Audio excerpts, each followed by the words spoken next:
Soo dhawaada asxaabta, maanta waxaanu ka hadli doonaa qiso cabsi ah ama qisooyinkan ka dhaca dalka Sacuudiga. Hase ahaatee, soo dhawaada. Qisadan waxay ku saabsan tahay wiil la dhaho magaciisa Cabdilcasiis, waxayna deganaayeen Sacuudiga magaalo ka mid ah. Wuxuuna noolaa Cabdilcasiis hooyadiis iyo aabihiis, wuxuuna ka baxay dugsiga secondary-ga ama sida u taqaaniin high school-ka. Cabdilcasiis da'diisu waxay ahayd 18 jir, familigiisana xoogaa way iska dan yaraayeen. Wuxuuna raadi jiray maalin walba shaqo soo u raadinayay. Maalin maalmaha kamid ah wiil ay iskuulka iskala baxeen oo saaxiibo yihiin ayaa waxa uu sheegay nin shaqahayo in uu garanayo. Kadib wiilkii ay israaceen, waxayna waceen ninkii shaqaalaha u baahnay. Kadib ninkii wuxuu dhahay waxaan fadhiyaa xadiiqada igu imaado, meel ayaga gurigooda saas ugu dheereen. Kadib waxay ugu tageen ninkii meeshii xadiiqada uu fadhiyay. Kadib wuu la hadlay Cabdilcasiis, wuxuuna u sheegay muddo intaas leeg inuu shaqo raadinayay, shaqan u baahan yahay. Ninkii ayaa dhahay aniga shaqaalo waa u baahanahay. Kadib ninkii way wada heshiiyeen, laakiinse Cabdilcasiis waxaa lagu dhahay meesha aad ka shaqaynaysid ma ahan magaaladan ee waa meel aad iyo aad u fog, waxayna ku taalaa saxaraha. Cabdilcasiis hase ahaatee shaqada meel walba ay tahay ama meel walba ay taalo, asiga shaqo uunba uga cadeed, wuuna ogolaaday in uu ka shaqeeyo meeshaas. Ninkiina way wada heshiiyeen. Kadib ninkii ayaa wuxuu ku dhahay WhatsApp-ka lambarkii uu ka qaatay, wuxuuna u soo diray meesha uu ka shaqeyn lahaa sawiro laga soo qaaday ama sawiro ku saabsan. Kadib Cabdilcasiis markuu taleefankiisii WhatsApp-ka furay oo arkay sawiradii, waa uu naxay, wuxuuna la yaabay sawirada loo soo diray. Waxayna ahayd meel indhaha qofka bini'aadanka uusan u dhameystiri karin. Hase ahaatee wax walba Cabdilcasiis heshiiskii wuu galay, wuxuuna u baahnaa shaqo ama meesha xumaato ama ha dheeraato. Kadib Cabdilcasiis waa uu soo baxay, wuxuuna soo aaday aabihiis iyo hooyadiis, wuuna u imaaday, wuxuuna dhahay aabba hooyo shaqo ayaan soo helay. Kadibna Cabdilcasiis wuxuu dhahay aabba aniga inta kama shaqay rabo ee waxaa ka shaqeynayaa saxaraha, wuxuuna tusay sawiradii meesha laga soo qaaday. Aabihiis waa uu naxay, wuxuuna ka dhahay wiilkaygiiyo waan kuu duceynayaa, iska dhaaf meeshaas ha ka shaqeynin, meeshaas qisooyinka laga sheegay ma fiicneen. Dhacdooyin aad u fara badan ayaa lagu sheegay iyo dad badan inay ku dhinteen, dad badan waxyaabo loo geystay, waana meel aad iyo aad u fog, waana meel cabsi badan. Inta ayaan kugu duceynayaa in uu Ilaahay shaqo kheyr qabto ku siiyo. Hase ahaatee wiilkii Cabdilcasiis ayaa aabihiis ku dhahay aabbow ii duceey, aniga meeshaas ayaan ka shaqaysanayaa. Kadibna aabihii iyo hooyadii way isku raaceen. Hase ahaatee aabihiis ayaa laba dardaaran siiyay, wuxuuna ku dhahay wiilkaygiiyo mar walba adkaarta afka ku hay, adkaartaada afka haba ka bixininbo. Intii aad baabuurka wadadid aana sii maraysid wadada, hadduu qofku istaajiyo ama lift ku weydiisto nin iyo naag waxa ay yihiin baabuurka haba u istaajinin, labadaas dardaaran iga qaado. Wiilkii Cabdilcasiis ahaay wuu qaatay, wuuna soo baxay, gaarigiisii ayuu soo kaxaystay. Hase ahaatee shaqaalaha dhan shaqaalo waxaa ku jira Bakistaaniyiin, waxaa ku jira indhayar. Shaqaalaha waxaa la iskugu geenaya meel tuulo ah. Tuuladaas ayaa qof walba oo gaariga oo wato ugu tagaya, hal baabuur ayaa lagu wada qaadaa. Kadibna waxaa la geynaa meeshii saxaraha laga shaqeyn lahaay. Kadib waxaa u imaaday baskii qaadi lahaay, baskii ayayna soo raaceen, waxayna soo galeen safar qaatay muddo 7 saac ilaa iyo 8 saac bar. Kadibna waxay imaadeen meeshii laga shaqeyn lahaay, gaarigii ayaa laga soo degay. Hase ahaatee Cabdilcasiis sawirka meesha uu ka arkayay ama meesha uu imaaday waxaaba ka sii halis badan ama ka cabsi badan markuu imaaday. Waxaaba fiicneed markii sawirkeeda meesha uu arkayay. Kadib waa meel mugdi badan, waxaa ku yaalo 3 baraaka ku yaalo, 3 baraaka meel ku taalo, 1 baraaka meel ku taalo. waa meel indhahaba loo dhameystiri karin oo cabsi ah. Kadib shaqaalihii way soo degeen, kuwa indhayarta ahaay waxay heleen shaqaalo kaleeto meesha ka shaqeey jiro indhayar ahaay. Kuwa Bakistaaniyiinta waxay heleen shaqaalo kaleeto ayaga ku wadan ah ama Bakistaaniyiin la ah. Wiilkii Cabdilcasiis asigoo yaaban, dadkii wuxuu ka dhex raadinayay qof Carab ah ama Sacuudiyaan ha noqdo ama Carabtan kale ha noqdo. Meel fog ayuu wuxuu ka arkay wiil soo socdo. Wiilkii ayuu la hadlay, wuxuu dhahay adiga Carab ma tahay? haa uu dhahay. Wiilkii isku sheegay. Kadibna wiilkii way isgarteen, wuxuuna ka wareystay meesha laga shaqeynayo xaaladeeda. Meeshan waxaa ka shaqeynayo dhahay 2 bilood 6 bilood ilaa 5 bilood, wax dhibaato ahna kuma arkin oo dhahay. waxay israaceen wiilkii isku meel ay kasoo jeedeen, waxayna aadeen baraaka meesha ku taalay. Baraakadii ayay galeen. Baraakadii waxaa jiifeen dad aad u tiro badan. Cabdicasiis waxa uu waayay meel uu jiiftay, iskaba dhaafa meel oo lugaha dhigo ayuu waayay. Intaas kadib asigoo yaaban ayuu meel yariis isku cariiriyey. hase ahaatee waa uu seexo waayay. Wuxuu ahay nin safar muddo dheer kusoo jiray, aad ayuu u daalnay. kadib meeshii waa uu kasoo baxay. Wuxuu u imaaday ninkii xaariska ahay ama waardiyaha ahay, wuxuuna ku dhahay niyahow aniga meesha ma seexan karayo, waxaa isiisaa labadaas guri kamid ah furihiisa. ninkii waardiyaha oo yaaban ayaa wuxuu ku dhahay niyahow meeshaas ma seexan kartid, ma iska dhaaftid. Cabdicasiis wuu ku madax adeegay, wuxuuna dhahay maya gurigaas furihiisa ina isiisaa rabaa aan seexda caawa subaxiina meesha aan kasoo shaqo galo. kadib ninkii waardiyaha ayaa wuxuu ku dhahay gurigaas waa la degan yahay, waxaana degan jiman. dadkan arkaysid halka qol iskugu imaadan waxay deganayeen meeshaas, wayna kasoo kala carareen. waxaana degan jiman, waxayna iskugu imaadeen halkan qol arkaysid. qof jiiftan waa la waayay, wayna ka kala carareen. oo dhanna waa laga qayliyaa, alaabta waa la garaacaa, derbiga waa la garaacaa, waxaana ka qayliyaan jiman. dadkan sidaas ayay ugu kala carareen. wax jiiftan waa la waayay muddo ku dhawaad 6 bilood ah. ayaa ku yiri ninkii waardiyaha ahay furaha isii, adkaarteeda iska akhrisanaya. kadib furihii ayaa lagu wareejiyey, wuxuuna aaday qolkii wuuna furtay. intaas kadib qolka sariirta iyo wax walba boor ayay lahaayeen. boorkii iska jajafay, boorsadiisu is agdhigay, nalkii dimiyey, waa uuna seexday. intaas kadib maxaa dhacay? wuxuu arkay qaylo fara badan iyo derbigii iyo daaqadihii iyo albaabkii lagu garaacayo.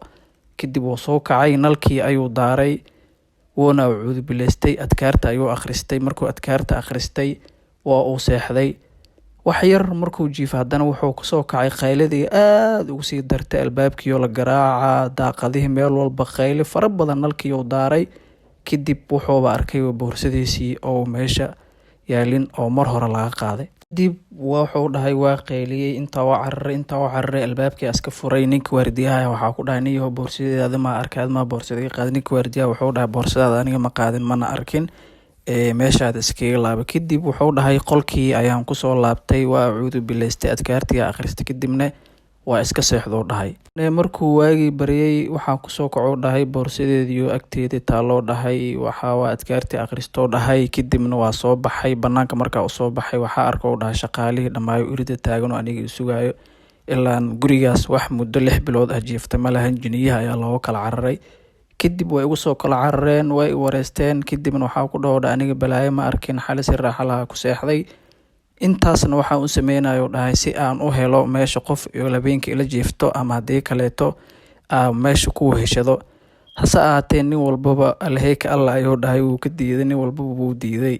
taas kadib maalintii markii uu shaqadiisa iyo wixiisii soo dhammaystay, qolkii ayuu haddana soo galay. kadib waa uu seexday, adkaartiisii akhristay.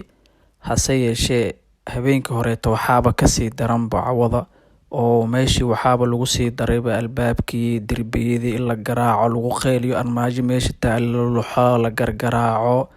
hase ahaatee intaas kadib wuxuu dhahay adkaartii yaa akhristay, qur-aanka afka kama qaadin ilaa uu waagii uu ka baryay. muddo saas wuxuu ku waday isbuuc ah oo saas lagu qaylinayay, albaabada loo garaacayay. kadib markaas kabacdi ehelkiisa maadaama uusan la hadlin 7 maalin, meeshana ma laheen anteeno, ilaa saxara waa iska taqaanaa, waa meel saxare ah. taleefankaagana waxaa waaye anteeno uma helaysid.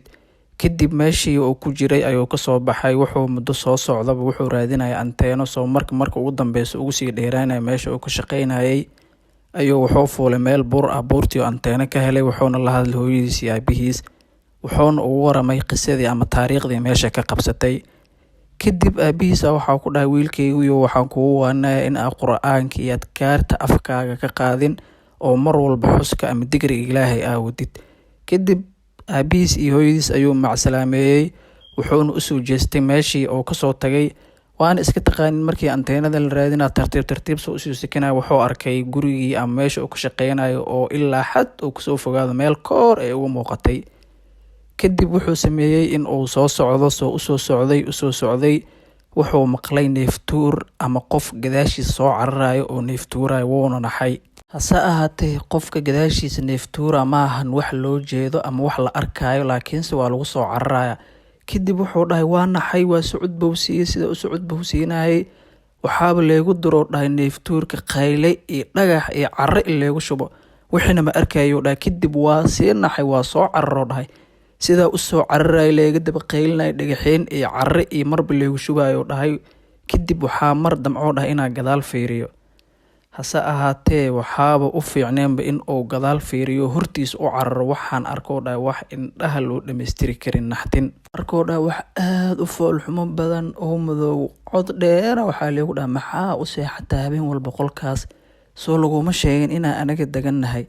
wuxuu dhahay mar way dhacday ilaa 7 maal waa seexanaysa, mar dambe haddaa kugu aragno hilibkaaga inaa cadcad u jarjarno aalafahaagane cadcad u jibinayna oo soo dheer ay qayle iyo dhagaxiin. kadibna wuxuu dhahay saa usoo cararaayay imaada meeshii oo ka tagay waardiyihii dhalinyaradii oo ugu waramay qisadii ku dhacday markii hooyadiisa aabihiisa lasoo hadlayay. qisadii habeenihii 7 maalin kuma dhaceysay, asiga wuu ku qarinay uma sheegi jirin. kadib waxay dhaheen warniyow hadda 7 maalin jiifanaysa saas ay kugu dhacdo, maantana waxaas lagugu sameeyey, war haddaa naftaada jecesha anagaba waa ka meeshaas waa ka guurnay, mar dambe ha isku seexanin. maxaa ku taqaanay Cabdicasiis madax adeeg? wuxuu dhahay niyahow yeelkeena aniga qur-aankayga akhrisanaa, adkaarta afka kama bixinayo, waa seexanaa. habeenkii markii la gaaray wuu seexday, boorsidiisu is ag dhigay. hase ahaatee maxaa dhaca wax yar kadib markuu hurday, asigoo hurdaha sariirtiisii isla asigii in la qaaday waxaa la geeyey kor dhulka lagu soo deeyay. kadib cod dheer waxaa lagu dhaha waryaasoo kuuma sheegin, ha seexanin soo laguma dhihin meeshaan, haddaa kugu sii aragna mar dambe inaa lafahaada jibnaa hilibkaada cadcad u jaraynaa. kadib inuu naxay oo dhididay oo cararay oo banaanka u baxay. wardiyihii ugu sheekeeyey wixii ku dhacay asagii iyo sariirtii iyo sida la yeelay. kadib wuxuu dhahay go-aanaa gaaruu dhahay maadaama 7 maalin saas la yeelay banaanka markaa u baxay. saas nig waardiyaa ugu sheekay habeenkii markaa jiifanaa waxaa horteeda gadaasheeda mara indhaha waxa ay maraa ma seexan karo. marka wuxuu dhahay walaalow aniga meeshaan inaa kasii shaqeeyo diyaar uma ihi, geesaa walaalow tuuladii oo baabuurkayga yaalay inaa magaaladeeda u laabtaa rabaa. marka ninkii xaariska ahay uu waardiyahay wuxuu dhahay walaalow aniga beri shaqaa leeyahay, habeen dambaa ku wadaa, caawa inaa iska seexatid. kadib wiilkii Cabdicasiis ahay habeenkii wuu iska seexday. subaxii markuu waaga bariyey wuu iska joogay. xaariska markuu shaqadiisa soo dhammaystay oo wuxuu ku qaaday gaari jiib ah oo u yaalay meesha, wuxuuna ku geeyay tuuladii oo baabuurkiisa yaalay. wuxuu sameeyey intaas kadib baabuurkiisii ayuu soo qaatay wuuna soo baxay. laakiin meesha tuulada oo kasoo baxay iyo xaafadiisa wadada u dhaxaysa waxaa sii mugdi nal la-aan, cabsi meesha oo kasoo tagay kasii cabsi badan tahay. kadib wuxuu dhahay waxaa soo socdoo dhahaysaa mugdiga iyo cabsida ugu soo dhex socdoo dhahay nal malahan duur waayo dhahay. kadib waxaa meel dheer ka arkoo dhahay nin gacanta ii taagay ii jooji dhahay. kadibna wuxuu soo xasuustay dardaarankii aabihiis oo ahaay qofnaha u joojin hadduu lift ku weydiisto, qofka oo ahaadaba ha noqdee. kadib marshadaa gashto dhahay waa soo baxoo dhahay zaa-idaa gaariga usoo kaxeeyo dhahay waxaa mugdiga ku dhex socdoo dhahay waxaaba hordeeda ka arkabo ninkii gadaal ugu soo tagayo horteeda taagan. kadib inaan naxoo dhahay baabuurka ka leexiya waxaa ku dhuftoo dhahay jabal buur. kadib markaa buurtii ku dhuftay kadib nilkii albaabkiiyo xoog iskaga soo furay gaarigiiyo gudaha usoo gala. waryaasoo anu kuma dhihin ii jooji gaariga. kadib wuxuu dhahay kursiga agteeda soo fariista, gaariga waa xiray. kadibna wuxuu dhahay waa soo baxoo dhahay gaarigiyaa kusoo qaaday. wuu dhahay waa soo soconoo dhahay, saa usoo soconoo dhahay mukeefka gaariga ii daaranoo dhahay laakiinse kuleel dhidid. kadib wuxuu dhahay ninka agteeda fadhiyaa tartiib marbu fiirino ha dhahay kuleelka dhinaciisa iga soo gala, aniga mukeefa ii daaranoo dhahay laakiin mukeefka baabuurka maba dareemayo dhahay kuleel igu daaranayo dhahay. kadib tartiibsa u jeedo tartiiba usha uga xadoo dhahay. kadib ninkii maba joogaba waa naxoo dha waa kasii dara acuudu billaahi min ashaytaan rajiim dhoo dha waa naxoo dha gaariga marsho wixii galaya geliyo dha saa usoo ordayay mugdiga ugu soo dhexdo usoo cararayo ugu soo dhex socod mugdiga usoo cararayo dhahay.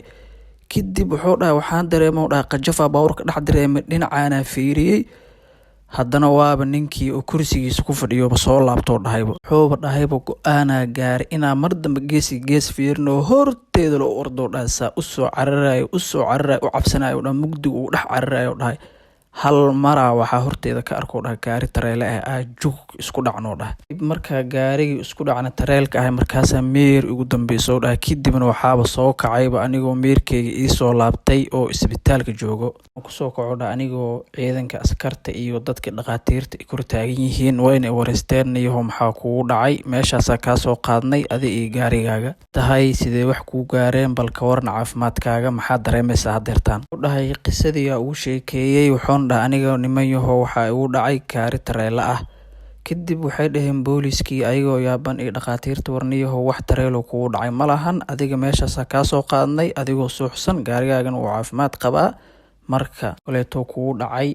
Wallaahi wuxuu dhahay aniga tareela igu dhaco dhahay. Qisadii wixii ugu waramay dowladda yaa baxday, meeshii la tagay, baaritaana la galay, wax tareel ninkaas ku dhacay waa la waayay. Qisadaasna ilaa hadeertaan fisraad waa loo heli waayay. Wuxuu dhahay dhowr maalin 4 maalin ilaa 5 maalin kadib caafimaadkeyga tartiib u soo laabto dhahay. Kadibna waxaa ku laabto dhahay gurigeygii hooyaday iyo aabahay.